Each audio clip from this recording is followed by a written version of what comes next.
I am in the process of feeling stretched in every way imaginable.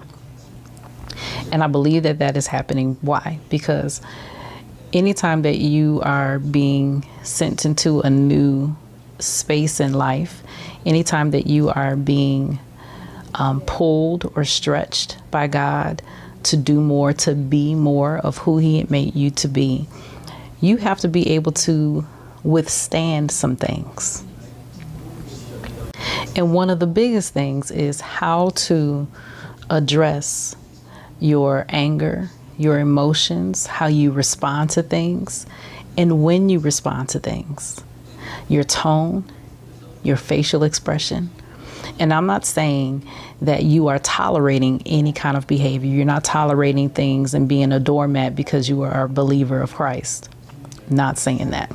But I'm talking about those sneaky things, those things that you know, if somebody said, what would it take for you to fly off the handle? What would it take for you to start boiling on the inside? What would it take? And because you know yourself well enough, you know what to say. Listen, when somebody does this, X, Y, Z, I can feel it. And so that's the moment where you be quiet. When you know how you're wired, you know how you'll respond.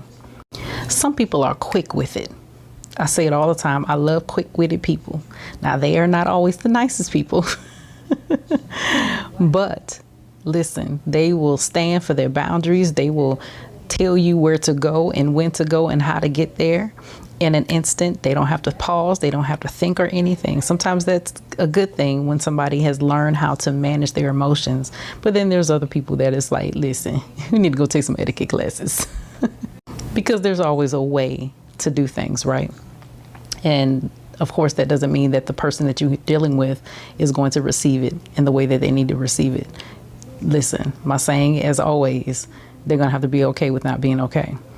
But what about when you are the one that needs to be okay with not being okay? Because you cannot control everything. You cannot rule everyone.